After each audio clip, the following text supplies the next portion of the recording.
Hi, it's Ash from Revolution Me, and this video is about why vegans are so unhappy. Now, obviously, this is a generalized statement, and I am in no way suggesting that every vegan is unhappy.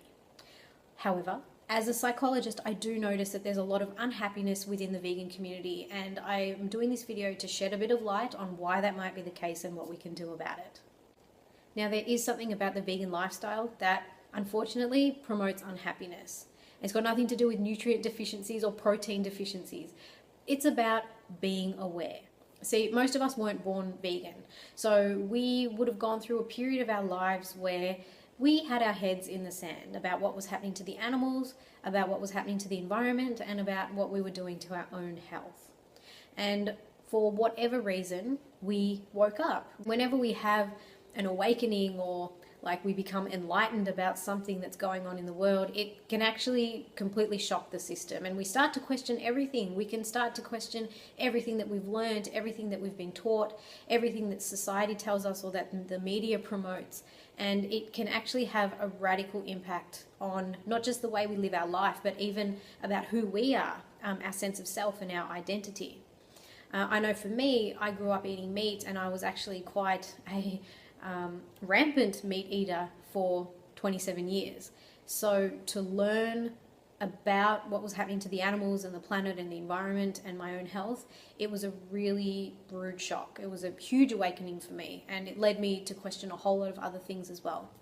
Whenever we start questioning ourselves and questioning our identity, it's kind of like a crisis. This is why people go through midlife crises. They start to question things, they start to question who they are. And the same sort of thing can happen when we become vegan. Whenever we make a radical shift in our lifestyle, we start to question a lot of things. There's a lot of unpleasant emotions that can be brought up by becoming vegan. And the important thing is that we process those emotions and we deal with them in a healthy way so that we can then move on. So I've been vegan for 9 years, and I've definitely gone through my own emotional transitions over the last 9 years. So I am speaking from experience as well as from my psychological perspective. When we transition into a vegan lifestyle, it can bring up a whole lot of emotions. Anything from anger, guilt, resentment, sadness, despair, helplessness, hopelessness. I mean, we feel bad because we contributed to animal suffering for so long and we weren't aware of it, or we chose not to see it. And we can also become angry at others who perhaps have not made the transition yet, and we become angry because they're choosing to keep their heads in the sand. Many of us don't really know how to process emotions in a healthy way, and so we find ourselves getting stuck. We get stuck in the guilt or the anger or the resentment, and we might find ourselves taking it out on others, or maybe taking it out on ourselves, and we beat up on ourselves, and or we might get really hostile and aggressive towards other people. Sometimes we become very sad and very despondent, and we can also take that out on ourselves or on others.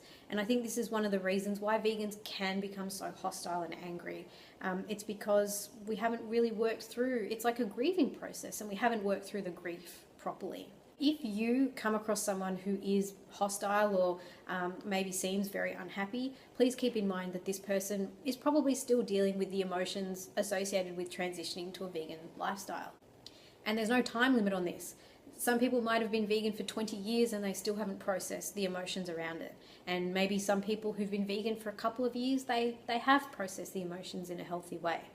So whenever you come across hostility and anger, or maybe people who are beating up on themselves or internalizing a lot of their guilt and resentment, then you might be seeing someone who has not processed their emotions properly. The other thing I want to say is that because as vegans we have awakened, we've sort of seen through the facade of the propaganda that's been fed to us by mainstream society, and because we have woken up, it's very easy to start just questioning everything and questioning the fabric of society. And it's okay to do that. I think it's necessary and healthy to do that and to find our own place in the world. I suggest we actually take the opportunity to redefine who we are.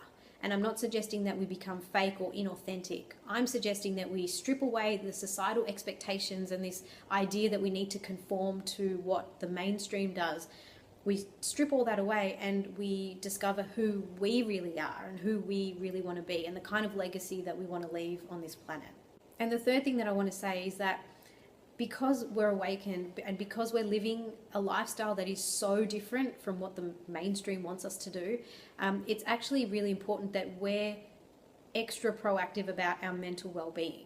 Because everywhere we go, we're being fed messages from society about veganism, how it's wrong, it's abnormal, it's weird, it's unhealthy, and we need to stay true to who we are. So when we go out into the big wide world, it's almost like we have to arm ourselves even more with techniques and strategies to be more resilient to the external forces, if you will, to the social disapproval and the mockery and the rejection of others. So be proactive about the ways that you manage things like stress and anger and guilt and resentment, and actually arm yourself with tools and techniques. So if you have a look through some of my previous videos, I'll link them down below. I've addressed depression and anxiety, which are probably two of the more common emotional challenges that we experience. And arm yourself with techniques so that you can be proactive about your emotional well-being, because when you're a vegan living in a non-vegan world, we need to be as resilient as we can so that we can be the best advocate for the animals as possible.